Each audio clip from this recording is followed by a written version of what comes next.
Alright guys, I am back with more Islam, and I've already done a video about this. It's about music in Islam, and I did a video. Don't watch it because it was like one of my first videos and it's actually crap. So I hope I've become a little bit better since then, so I figured I'd reissue the message in a better packaged way. So anyways, here goes. So very sad situation happened in Somalia, and I'm gonna link the article below here, so feel free to check it out for yourself. And you can call me everything you want, especially you Muslims out there who like to insult, that's fine, but it won't change the fact that this is what happened. So here we go. 2 attacks in Somalia on the same day. And one of the attacks was an Islamic cleric who was killed, and this is a Muslim killed by other Muslims, and he was killed because he was playing music in his congregation. So he was killed, and then 17 of his congregation members were also killed by proxy for being there. So here we go. Somalia was hit by 2 violent attacks Monday, one killing an Islamic cleric and 17 of his followers for playing music, and a second killing at least 6 people in a car bomb. So if we go to the suicide bomber guys who killed the preacher at the Islamic cleric and his congregation, 2 suicide bombers explode in front of the preacher's residence, which is also a Sufi shrine, and then 4 gunmen stormed the building and opened fire.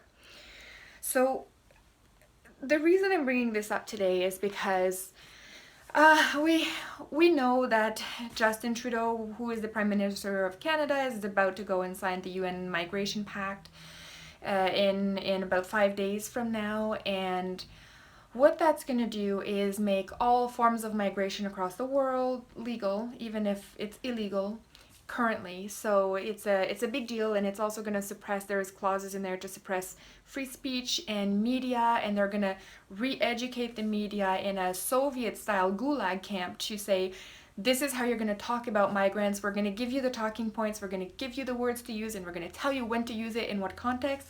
And then they say, but you have freedom of speech and freedom of media, which is not true anymore.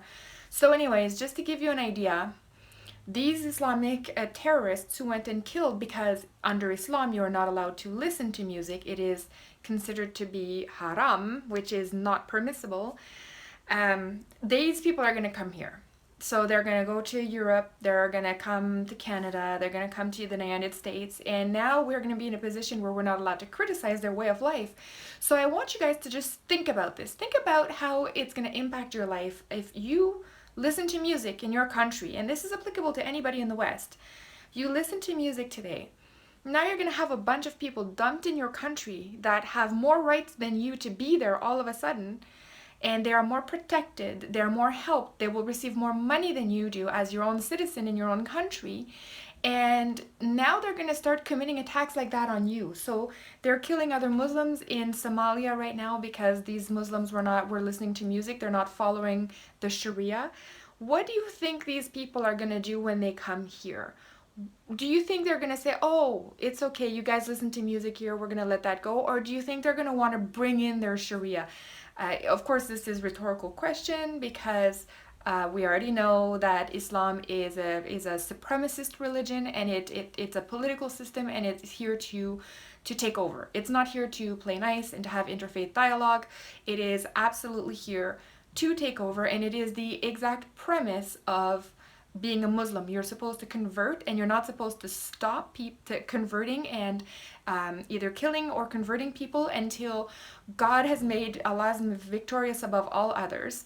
And Islam is one religion in the world, and the only one religion in the world. So this is what every Muslim is mandated to do. And now we see these Muslims going after other Muslims in Somalia for not being Muslim enough. These Muslims are going to come here. So, you know, let's take even the moderate faction of that, and just start thinking about how these people view the world, how they operate according to the Quran. And now we're going to be faced with that in our country here. And what weapons do we have to fight it? It all comes back to Motion M103 in Canada, which the propagandists who are behind this keep saying, oh, but it's non-binding, which to me is like, just like the Migration Pact, oh, it's non-binding. Well, if it's non-binding, then why the heck do we even bother, right? Like what the hell? Why do we even bother making up these compacts, migration plans, and these motions? If none of it is binding, just don't bother and just let it go and save us some money, because you're wasting our money on motions like that. So, just let it go. But the fact that they say it's non-binding means it is binding, and means that there's other steps behind the scenes that we are not made aware of yet, that are going to make those non-binding agreements into actual laws.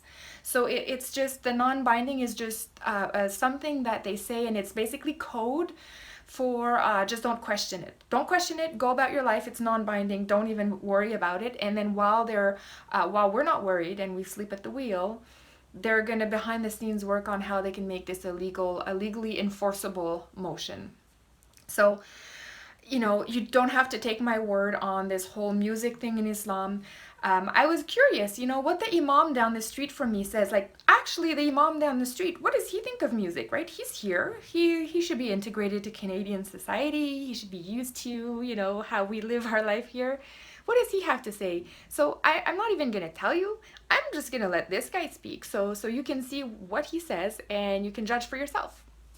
And Prophet ﷺ in a riwayah said that boys to be kathril mazamir.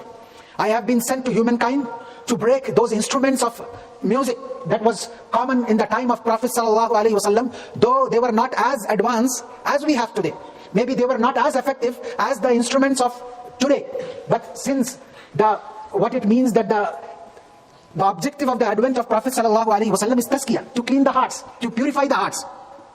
And by breaking the instruments of music, what it means that music and Quran and teachings of Prophet ﷺ cannot go hand in hand.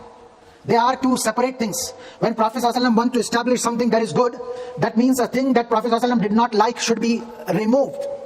As I'm standing here, very clearly I tell you that I am not giving any fatwa on this subject. I am not a mufti, no verdict about it. But what I am trying to say is that what we find in Quran and Sunnah is that even the simplest of the music, what you call simplest of the music, could not be encouraged and promoted.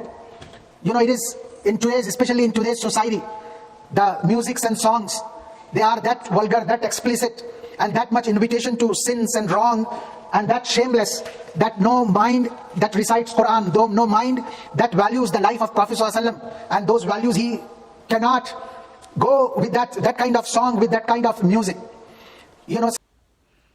Alright guys, so now that you've seen what this Sheikh has said about music and Islam, you don't have to listen to me.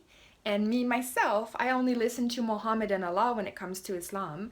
But now you have a Sheikh from my neighborhood in Canada who is a, supposed moderate Muslim, preaching this kind of stuff here to Canadian Muslims about how music is not permissible. This is the same thing that these people, the terrorists in Somalia, were fighting when they went and killed the Muslims who did listen to music. So again, keep this in mind as we open up our borders and make illegal border crossing legal now through this global migration compact deal. We're gonna have to wake up, and we're gonna have to start realizing that we cannot let other cultures come here and dictate to us when we have conflicting ways of life and conflicting issues. It has to be our way, the way of the host country, that comes out victorious. Or else, what's the point, right? Just lay your weapons down now and convert to Islam. So anyways, guys, let me know what you think. I know you will. And hello to everybody. Thank you for watching till the end. And I'll see you guys all in the next one.